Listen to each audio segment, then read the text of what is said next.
Hey guys, welcome to this next Python tutorial video. In this video, we're going to talk about file input and output in Python, so how we can write code to read information from a file or write information to a file.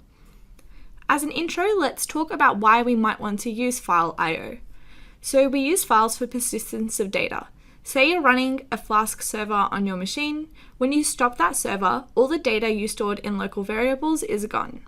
When we write data to files, it persists after the program stops running, so we don't lose our data. Usually for persistence, we can use a database or files such as .txt files, .csv files, or JSON. When it comes to your group project, it can be useful to know how to store things in a database or to simplify things in a CSV or JSON format. Python provides us with an API that has some library functions and classes that allow us to read and write from files.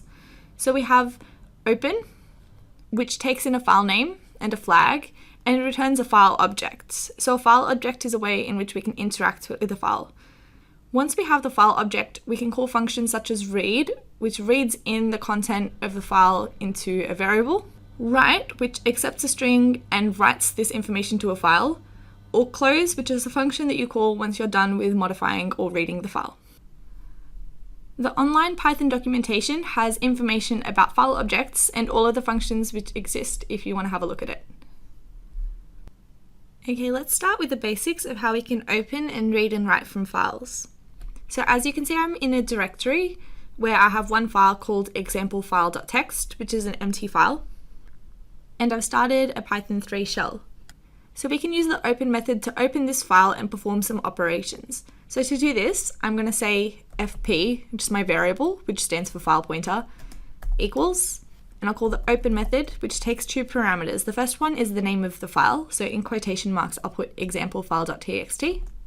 And the second parameter is a flag, so this flag can be either R, W, or A. R represents read mode, W represents write mode, and A represents append mode. So for now, let's just use R. Now I can call fp.read. As you can see, it's returned the contents of the file, which is just an empty string for now. Now if I try to do fp.write and try to write a string hello, as you can see, I get an unsupported operation error saying that the file is not writable since I opened it using the R flag, which means read mode. Let's try again, but let's open the file using write mode. So I just tried again fp.write hello. Now if we print out the contents of the file, you can see that hello was added to the file. Now if I was to try to write something else to the file, for example if I do fp.write new string, since I'm in write mode, this will override the file rather than writing something to the end of the file. So if I cat the file again, you can see that hello was replaced with new string. If we want to add something to the end of the file, we use the A flag, which means append. So let's try that. So as you can see, since we use the append mode, now the old text and the new text are both in the file. Now let's have a look at how we can read a multi-lined file. So let's just make a new blank file. So in this blank file, I'm just going to put some lines of text. All right, so I've got hello 5 times on 5 different lines. So let's save this file. And now let's start our Python shell up again. So let's open the file using the open method like before, but this time with example2.txt. And let's use the read flag. Now the file object has another function called readLine, which returns the next line in the file, or returns none if there's no more lines in the file. So we can use a while loop and the readLine method to iterate over all the lines in a file. So let's try this. Let's do a while true loop. And inside the loop, we'll call the readLine function. So I'll do x equals file pointer.readLine. And then if x is none, I want to break out of the loop. Otherwise, I'll print out the current line. Cool, so as you can see, it looped over the file and printed out hello 1 through to hello 5. We can do the same thing in an easier way using a for loop. So say I open the file again. I can simply type for x, which is my line, in f, to iterate over all the lines in the file. Great, so that's how you do basic reading and writing from a file. However, basic text files can often be limiting when it comes to storing data. They don't have any kind of structure. So if you want to store any kind of complex data or information, reading and writing can often involve complex and error-prone string parsing. So instead of using a text file, we can use a CSV file. A CSV file, which stands for comma-separated values, is a file type that's used to store table-like data with rows and columns, similar to a spreadsheet. This file here is an example of a CSV file. So think of it like a table where each column or field is separated by a comma, and each row is separated by a new line. So here we have a student's table with column student ID, first name, etc. And each row represents a student and the corresponding values for those fields. Python has a library that allows you to read and write from CSV files easily. So I'm just going to save our example CSV file and open up a new Python file.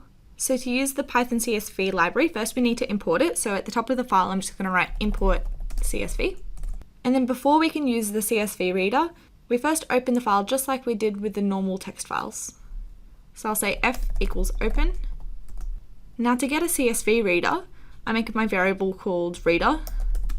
And then we have a function called csv.reader, which takes in a file object. So I'm going to pass in f.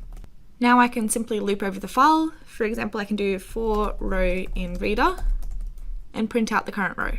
So if I run this Python file over on the right hand side, you can see that this code printed out each row of the CSV file. So as you can see, each row was printed as a list.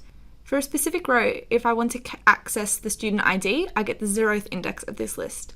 And if I want to get the last name, I access the 2nd index of this list. So let's try and change this code so that we're just printing the first name and last name of each student. So instead of printing row, I'm going to do row of 1 and row of 2. Now if I run this file again, as you can see, it's just printing out the first name and last name. Now, if you don't want to have to remember which index corresponds to which field in our table, the CSV library has another function instead of reader called dictionary reader, which rather than returning the row as a string, returns the row as a dictionary of field to value pairs. So let's change this code. So instead of saying reader equals csv.reader, I'm going to say csv equals reader.dictReader, and I'm simply going to print the row. If I run this code again, as you can see, each row was printed as a dictionary. So a dictionary of degree length is 4, first name is John, student ID, etc. So we've printed out 3 dictionaries for the 3 rows in our CSV file. Now if we just want to print out the first name and last name, we can do this in a much easier and clearer to understand way. So I'll do print row, and I can index this like a dictionary. So I'll get first name and row of last name. So if I run this code, as you can see, again, I'm just getting the first name and last name of each student. As well as reading from CSV files, we can also write to CSV files using the Python API. So I've started by opening the file the same as before, but using the A flag for appending instead. Now I'm going to create a writer object using the CSV library. So I'll say writer, which is my variable, equals csv.writer, and pass in the file object. So instead of the function reader, we use the writer function. Now on this writer object, I can call a write_row function that takes in a list of values corresponding to the keys in order in our table.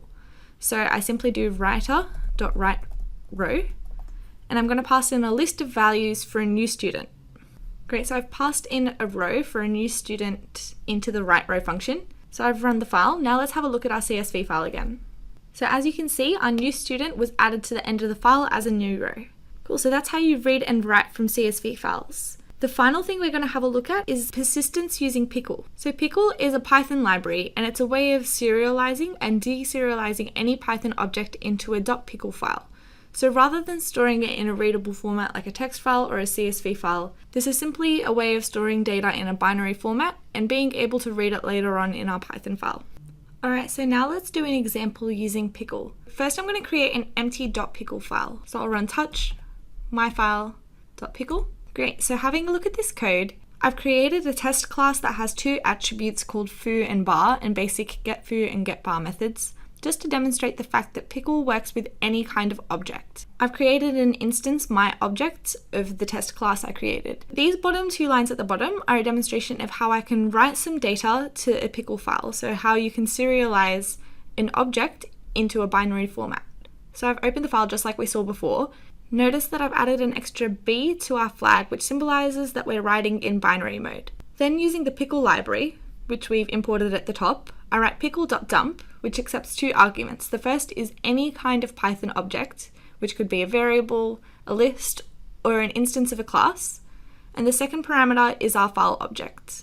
Let's try to run this code. Cool, so I ran python3 test.py. Now if I cat myfile.pickle, what you're going to see is some confusing symbols, which is the binary representation that Pickle is storing this object in. Now let's change this code so that we can read from a Pickle file. So I'll remove this instance, and when opening the file, I'll use the RB flag to specify that we want to read in binary mode. And finally, instead of pickle.dump to read from a file, we use pickle.load. And pickle.load only accepts one parameter, which is the file object. So let's assign this to my obj. So the aim of this code is to retrieve the object that in the previous code we dumped into myfile.pickle. To demonstrate that it worked, let's try printing foo and bar of the object we returned from pickle.load. Let's run this code again.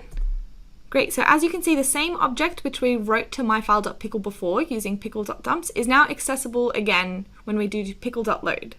Alright guys, so we've looked at many different ways of reading and writing from files.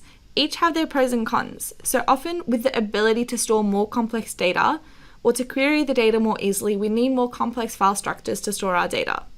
Beyond these file types, you can also use a database to store complex data structures and use queries. So we've had a look at why we want to use file input-output and how to read and write text from CSV files, text files, and Pickle. That's all for this video. Thanks for listening.